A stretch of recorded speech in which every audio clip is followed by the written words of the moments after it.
Bueno, primero buenas tardes a todos. Agradecer siempre vuestra presencia año tras año. Vamos incorporando más seguidores el día de la educación financiera, ¿no?, en el mundo. Este año, por motivos laborales, pues no podré estar con vosotros, pero no he querido dejar de presentar mi visión de la situación actual y recordar un poco también lo que decíamos el año pasado. Aprovecho para agradecer a mis compañeros Javier y José Félix, que me dejan iniciar el acto y, sin más dilación, voy a compartir pantalla para ver la presentación. Vamos a ver si la podemos compartir. Bueno, espero que se vea bien. Bien, pues vamos allá. Bueno, pues somos ADECUFIN, Asociación para el Desarrollo de la Educación Financiera, fundada en el año 2014, con el propósito de desarrollar la cultura financiera de la población. Entonces, primero, el descargo de responsabilidad, ¿qué tiene que ver? Pues que esto es formación y es divulgación y, en resumen, las decisiones financieras son personales y responsabilidad de cada uno. Bueno, pues el año pasado decíamos hablábamos de la ladrona invisible. El año pasado fue el título La inflación. Y, pues puse de ejemplo esta campaña de Bankinter que me pareció graciosa, en la cual cada uno podía hacerse un billete con su cara. Era tal la impresión de dinero que podías pues imprimir el tuyo, ¿no? Es un poco lo que vivíamos o vivimos todavía. Bueno, pues el año pasado hablábamos de las consecuencias de la inflación, que podía ser la estanflación. Y casualmente, o por desgracia, es el título de este año, ¿no? Hablar de la estanflación, que provoca, comentábamos el año pasado, que provoca el efecto pobreza, porque los precios suben más que los salarios, el efecto competitividad, que la empresa pierde margen si no puede repercutir el precio a los clientes, o pierde competitividad porque es menos competitiva que con otras empresas en otros países, o incluso las dos, ¿no? Y que además un efecto era la subida de tipos de interés, porque los bancos centrales, como estamos viendo, acaban siendo obligados o se ven obligados a la contracción económica debido por la subida de tipos de interés, ¿no? Entonces, eso que comentábamos el año pasado, que las familias van a sufrir con las hipotecas variables y también con los créditos al consumo, que van a ser más caros. Las empresas pues tienen la financiación más cara, el Estado con una deuda del 122%, pues que hablábamos que era en septiembre de 2021 este dato, pues claro, pues era un problema, ¿no? Y más si tenemos en cuenta que la deuda se renueva dentro de 7 años, que es la media de vencimiento de la deuda, que no será para nuestros hijos, que la vamos a tener que renovar nosotros, ¿no? Aunque seguro que se intentará darle patadón para adelante, que dicen en mi pueblo, y que la deuda pues pase a otras generaciones. Con un coste anual, hoy, que es cuando decíamos esto, era el septiembre del año pasado, de 30.000 millones de euros al 0,3% de interés gracias al bombeo constante del Banco Central Europeo. Tenemos hoy por hoy los tipos de interés en Europa, no recuerdo ahora, pero estamos por encima del 1%, se espera, en Estados Unidos están por cerca del 4%, o sea, esto se va a liar, ¿eh? Bueno, la cuestión es que hay un efecto dilución. ¿Qué es esto del efecto dilución? Pues que como el euro cada vez vale menos, nuestra deuda que está en euros también vale menos, la deuda del Estado o de cualquiera que deba dinero, ¿vale? Y poníamos el año pasado el ejemplo del Monopoly, que básicamente lo que dice en inglés aquí, que si la banca se queda sin dinero, puede hacer dinero como quiera y lo puede hacer con cualquier trozo de papel que ande por allá, ¿eh? Bueno, el año pasado pues, estábamos preocupados porque la inflación estaba al 4% y se hablaba de que iba a ser una inflación pasajera, ¿no? El Banco Central Europeo decía el año pasado, noticia del 27 de septiembre de 2021, que ve posible, pero poco probable, que la inflación suba más de lo esperado. Pues ya vemos que no acertaron mucho, ¿no? Incluso hablaba que, pues que a corto o medio plazo sería ese 2%. El año pasado hablábamos también del gobierno, que no subía el precio de la gasolina, del diésel, se recortaban las deducciones, se recortaban los beneficios fiscales, subía el impuesto de patrimonio, subían sucesiones, había una tasa al plástico, se subía, bueno, todo, ¿no? Del control del gasto y de la eficiencia pública nada se dijo ni se dice todavía. Claro, la inflación generalizada es la pérdida de valor del dinero, esto no se nos tiene que olvidar. Y siempre es un fenómeno monetario por exceso de impresión de moneda. Puede haber inflación en un sector puntual por un problema de suministro, pero si es una inflación generalizada es pérdida de valor del dinero y es porque se ha imprimido demasiado. Bueno, las cosas se están haciendo tarde y mal, ya entro con mi visión de este año, ¿no? ¿Por qué? Porque se ha esperado que se dispare la inflación para reaccionar y se ha hecho tarde porque la Unión Europea lleva meses de retraso respecto a la Reserva Federal Americana, que también se ha retrasado muchísimo, y este retraso de la Unión Europea y de otros bancos centrales mundiales ha provocado la revalorización del dólar respecto a todas las divisas del mundo. Con el dólar, pues ahora está carísimo ir a Estados Unidos, ¿no? Por ejemplo. Pero es que además nos provoca mayor inflación vía importaciones. Por ejemplo, la compra de energía, que se compra en dólares, ¿no? Además, se hace mal, porque se hace muy rápido y eso va a generar una recesión económica por vía del incremento de costes financieros y la reducción de la financiación. Y mal también, porque sin deflactar impuestos para evitar la subida de impuestos derivada de la inflación, ¿eh? Aunque ahora, como veremos, se está hablando de que se va a deflactar en algunas comunidades autónomas. Bueno, cuando hablamos de que se están subiendo los tipos muy rápido, pues podemos ver la subida comparada de tipos de la Reserva Federal Americana. Esta es una newsletter de Juan Ignacio Crespo que os recomiendo, y la línea del incremento de tipos de interés actuales, la línea roja, como podéis ver, nunca se ha hecho una subida tan rápida de los tipos de interés, ¿vale? ¿Eso qué significa? Pues que es como si nos tomamos 5 chupitos de trago. A ver si me explico. Llegamos a la fiesta, somos los últimos, todo el mundo está ya de juerga y entonado. Entonces, ¿qué hacemos? Nos bebemos 5 chupitos. Claro, a los 5 minutos estamos exactamente igual. El problema de tomarse 5 chupitos es a la hora, que vamos a tener una borrachera tremenda y que no sabemos hasta dónde, pero igual hasta nos lleva al hospital, ¿no? Pues la subida de tipos es igual. Ahora mismo, pues no notamos nada, ¿no? Pero el año que viene, ¿qué va a pasar? O quizás dentro de 6 meses, cuando se vea la reacción de la economía a esta subida, ¿no? Bueno, noticia del diario Noticias, ¿no? Valga la redundancia. Del día, esto es del miércoles 28 de septiembre. La cesta de la compra sube en 12 meses un 15,2%, el mayor incremento en 34 años. ¿Y cómo puede ser, ¿no? Que la inflación dicen que es el 9, el 10, y sin embargo la cesta de la compra el 15, porque esa es la real, ¿eh? El IPC está manipulado, ya hablaremos otro día de eso.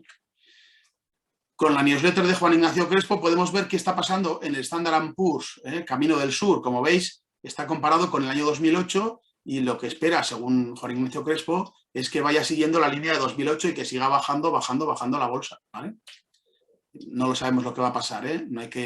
No somos adivinos los economistas, pero es como hay que ponerse más, los economistas nos parecemos más a los médicos, en el sentido de que una persona que fuma, que bebe, que tiene obesidad, sedentarismo, ¿va a tener un ataque al corazón a sus 60 años o 50 años? Pues no lo sabemos, pero tiene una gran probabilidad de que pase, ¿eh? Así que los economistas no somos tanto no somos tanto adivinos como médicos. Bueno, aquí vemos el efecto de la inflación para el Estado. Si ya comentábamos antes que la deuda en euros le provoca pues una dilución de la deuda, porque como deben euros y el euro vale menos, van a tener que pagar menos, pues hay otro efecto que es ingresos récord.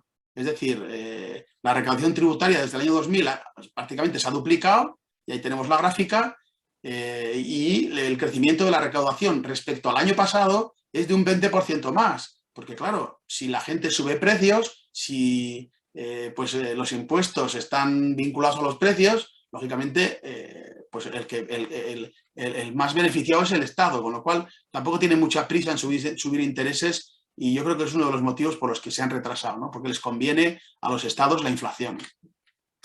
Bueno, otra noticia, ¿no? El gobierno foral aumenta un 9,4% su presupuesto, empujado por la inflación, ¿eh? La inflación le empuja a subir el presupuesto, ¿vale? ¿Qué hace cosas que dice el gobierno? Pues que anuncia otra vez una rebaja fiscal en el IRPF de los artistas. Todos sabemos que a los artistas, pues la gente les escucha, ¿no? Almodóvar, lo que hable de economía Almodóvar, o Joaquín Sabina, o cualquiera de los que están en la foto, pues la gente escucha a los artistas, o que no tengan idea de economía, ¿vale? Y estas son noticias de cómo está reaccionando ahora las comunidades autónomas. Bueno, ahora mismo estamos en plena campaña electoral. Este mes de septiembre ha empezado fuerte porque en primavera del año que viene tenemos las elecciones pues a las comunidades autónomas, ¿no? Entonces, ¿qué pasa? Pues que el valenciano ya ha dicho que va a haber una estrategia fiscal de reducción de impuestos, ¿vale? Aquí en Navarra también, para rentas menores de 32.000 euros. Montero, creo que fue ayer mismo, cuando sacó esta noticia de que va a haber una rebaja de impuestos temporal para las rentas más bajas, de menos de 21.000 euros, y un impuesto temporal sobre 23.000 ricos, ¿vale? Lo de los impuestos temporales, o cuando hay una medida temporal en un nuevo gobierno, no sé si sea Milton Friedman el que decía, no hay cosa más permanente que una política temporal de un gobierno. Ya veremos qué pasa, ¿vale? Lo que está claro es que pues estamos en plena campaña electoral y partidos que en un principio no son partidarios de bajar impuestos, sino al revés, de subirlos, partidos que quieren que cada vez pues el gobierno mande más en nuestras vidas y coja más dinero en nuestro bolsillo, pues vemos cómo reaccionan en competencia con el PP, que quizás se les ha adelantado. Bueno, esto es lógica política que yo creo que mejor no entrar, que somos economistas y tampoco nos tenemos que meter en otras historias, ¿no? Bueno, si vemos un poco la sociedad, ¿no? Ganadores y perdedores en estos años desde la crisis económica. Yo sé que hay bastantes jubilados en la sala, pero verdaderamente son los que mejor les ha ido desde el 2008. Si vemos las franjas de edad, la única que sube claramente la renta anual es la de las personas de más de 65 años. Y yo tampoco quiero entrar aquí porque algunos se me van a enfadar, pero sí que quiero que lo veamos y que pensemos dónde nos va a llevar esto, ¿no? Fijaos, las personas de 16 a 29 años, las personas de 30 y 44, pues con muy bajos sueldos y teniendo que pagar las pensiones de los jubilados, ¿no? Que yo no digo que no haya que pagarlas antes de que me digáis, pero sí que es cierto que estamos con un problema, ¿no? ¿Qué vamos a pasar? ¿Qué va a pasar con esto, no? Luego, si vemos en cuanto a los salarios del sector público y los salarios de la empresa privada, pues vemos que los mejores salarios están en el sector público.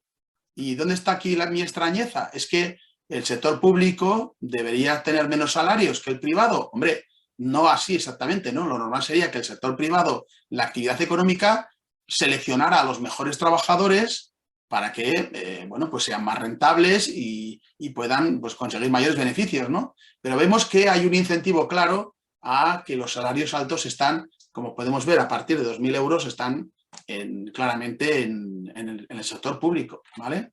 De hecho, si vemos este dato, los empleados públicos españoles cobran en general más de un 20% adicional que los empleados equivalentes en el sector privado. Y si vemos que los salarios pequeños de menos de, vamos a ver aquí, por ejemplo, menos de 1.500 euros, pues están prácticamente en el sector privado. Los salarios bajos están en el sector privado y los altos están en el público.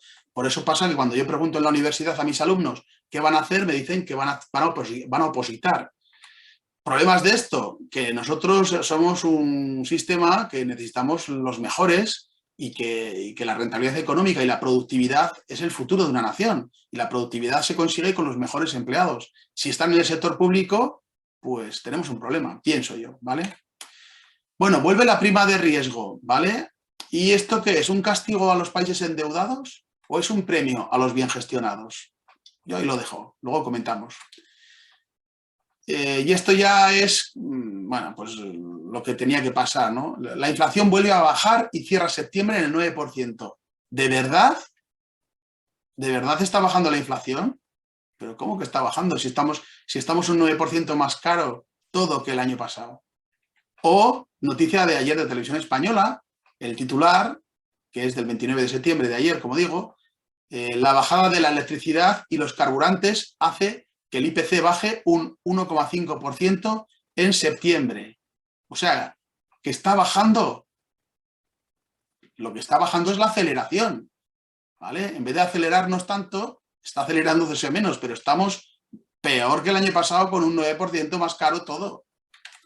Bueno, ¿cuáles son las soluciones que queremos? ¿Qué nos encontramos? Pues nos encontramos que hay soluciones que aporta o que quiere un economista de un partido político, la solución del gobierno, la solución de la oposición, la solución de una ONG, la solución de un lobby, la de un grupo de presión, las soluciones novedosas o las estrambóticas, las soluciones de consenso, que son tan del gusto de los españoles desde la transición, que nos han metido en la cabeza que el consenso es algo fantástico, cuando en realidad el consenso es la solución mediocre, que no suele contentar a nadie ni soluciona nada. Entonces luego hay otra solución que es la que quiere la gente, que si somos políticos es la que tenemos que dar, porque si no, no nos van a votar, ¿vale? Bueno, una frase o una cita interesante. Difícilmente los gobiernos podrán desarrollar políticas económicas eficaces si la opinión pública no está bien informada. De Jean Tirole, Premio Nobel de Economía 2014. Entonces, hay que recordar que la ciencia económica es una ciencia natural, pues utiliza el método científico. Y aquí lo que quiero recordar es que el método científico se analiza qué ha pasado, se estudia qué ha pasado. Si fuera economía política o política no económica, nos centramos en, bueno, pues qué ha pasado con las medidas del gobierno, ¿no? Se publican los resultados en revistas especializadas y luego vienen otros economistas a ver esos resultados del estudio, los analizan y los critican. Y si se ha hecho mal o los resultados no son correctos, pues se desecha directamente eso. Pero si está bien hecho, analizado, pues se va avanzando en la ciencia económica mediante esta crítica, ¿no?, de otros economistas. Y esto lo digo para que se tome en serio las recomendaciones de los economistas. Ya decimos que no de todos, ¿no? Depende de a quién, o depende de dónde está el sueldo del economista, probablemente diga una cosa u otra. Nosotros tenemos la objetividad de que no dependemos de nadie. De hecho, hacemos nuestras actividades gratuitas y ni siquiera cobramos porque ustedes vengan a vernos y nosotros encantados. Pero nos podemos equivocar, ¿eh? Los economistas aquí, money makes the world go around. Nos dicen, es que no veis todo más que el dinero, el dinero, el dinero, ¿eh? El mundo se mueve gracias al dinero, que es la película de Cabaret. Bueno, pues es verdad, ¿eh? Quizás los economistas tenemos esa tendencia, pero por eso también hemos estudiado, ¿vale? ¿Qué tenemos que hacer? Bueno, pues yo creo que la solución está en la educación financiera de la gente, ¿no? Con gran parte de la sociedad analfabeta financieramente, la crisis siguiente no tardará mucho en llegar, ¿vale? Aquí vemos los países por educación financiera y cuanto más azul oscuro, pues más, y cuanto más amarillo claro, pues menos. Y veis que España estamos entre los peores del mundo, que lo sabemos perfectamente todos, ¿verdad? Bueno, el problema es de la divulgación económica, pues que es complicado, ¿eh? Nosotros hacemos divulgación con estas acciones, participamos en medios de comunicación, hacemos redes sociales, conferencias también, ¿no? Y bueno, ya hemos un poco terminado la presentación. Yo por mi parte estoy abierto a las preguntas que me queráis hacer y sin más, pues paso la palabra a Javier Otazu para que siga presentando. Y nada, muchas gracias, encantado de estar con vosotros.